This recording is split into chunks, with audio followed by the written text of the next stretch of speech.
Buenas, el día de hoy vamos a presentar la exposición de soldadura por resistencia realizado por el grupo número 9, que lo conformamos de Steven Mora Corrales, Gabriel Salazar Trejos, Taylor Ruiz Segura y mi persona Aaron Netzer Hernández.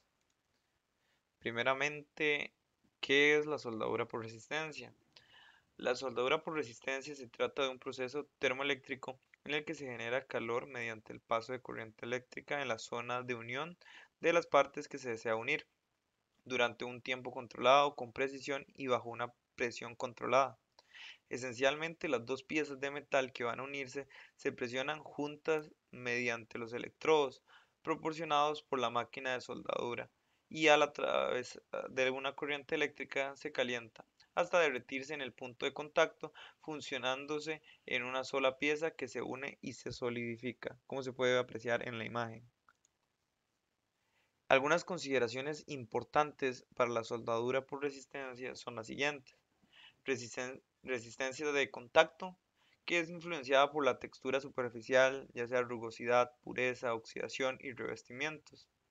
El tipo de material, la energía, lograda mediante un transformador, ya que se necesita aproximadamente 10.000 amperios para lograr la soldadura por resistencia.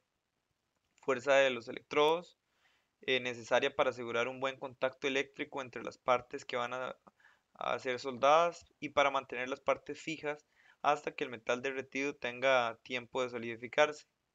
La potencia de la soldadura, que son las fuerzas de prensado. Tiempo, que es la duración de la corriente fluyendo. Y esas serían. Aquí podemos ver el- un diagrama del proceso de soldadura por resistencia, por puntos. Ok, con respecto a los componentes del equipo de resistencia eléctrica de soldadura por puntos, tenemos primero la unidad de alimentación, formada por transformador, rectificador y sus dispositivos de regulación y mando. Luego tenemos la pinza de soldadura neumática refrigerada, que es para la soldadura por las dos caras. Luego se tiene el carro de transporte, también la manguera de soldadura, que suele tener una distancia, una longitud de 2.3 o 5 metros. También se tiene la pluma, que es para la sujeción de la manguera de soldadura.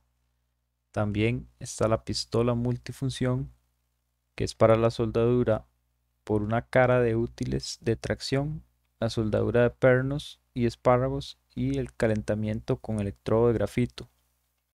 También está el juego de electrodos y portaelectrodos. Cada tipo de electrodo tiene una función diferente. Los electrodos de radio se utilizan para aplicaciones de alta temperatura. Los electrodos con una punta truncada se utilizan para altas presiones. Y los electrodos excéntricos se utilizan para soldar esquinas o para llegar a rincones y espacios muy pequeños. Ok, también tenemos algunas aplicaciones de este tipo de soldadura.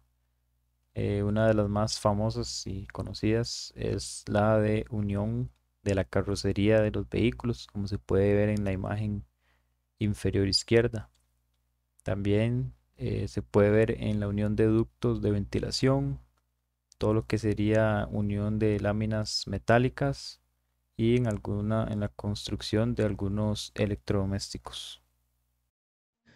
Ventajas. Este proceso de manufactura cuenta con ventajas tanto técnicas como económicas. Algunas son altas tasas de producción, muy utilizado para la unión de chapas metálicas.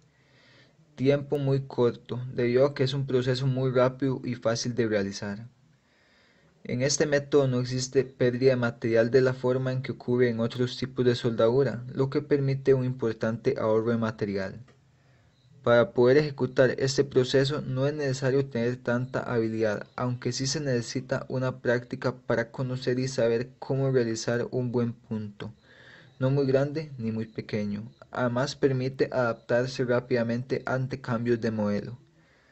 Al hacer pasar un gran flujo de energía eléctrica por una pequeña área del material, se disipará mucha energía en forma de calor, lo que permite la fusión de los metales y lograr de esta forma un punto de soldadura fiable.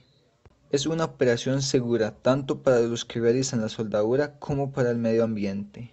Si ponemos estos elementos en una balanza, es fácil identificar por qué este proceso resulta tan interesante para fabricantes de vehículos, de electrodomésticos y en general para gran parte de la industria que trabaja con chapas metálicas.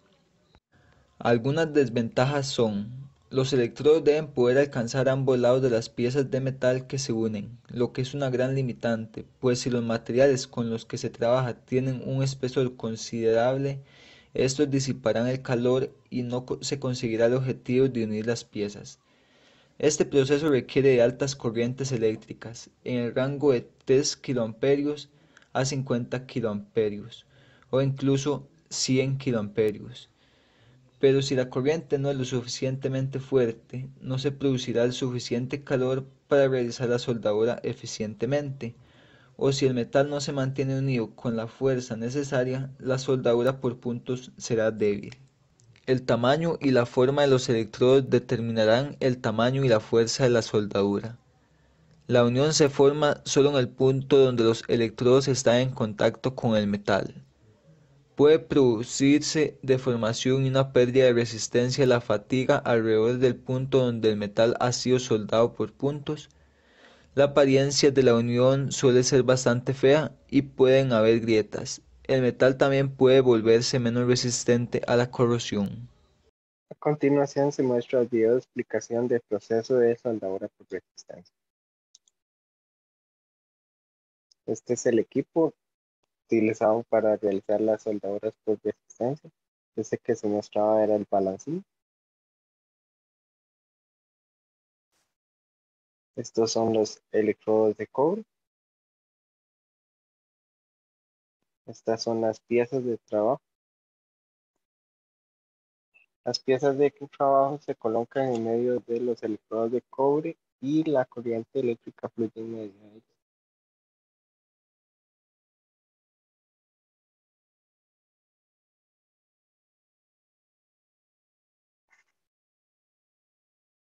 Las piezas son calentadas en su área de contacto por la resistencia eléctrica y los electrodos se presionan contra las piezas metálicas por una fuerza mecánica o hidráulica. Algunas de las aplicaciones de la soldadura por resistencia son en la industria automovilística, para frameworks, en la industria de manufactura, en trabajos de chapa metálica y en ductos de ventilación.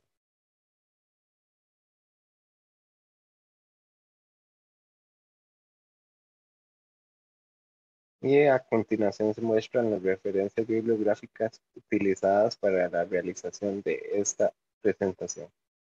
Muchas gracias.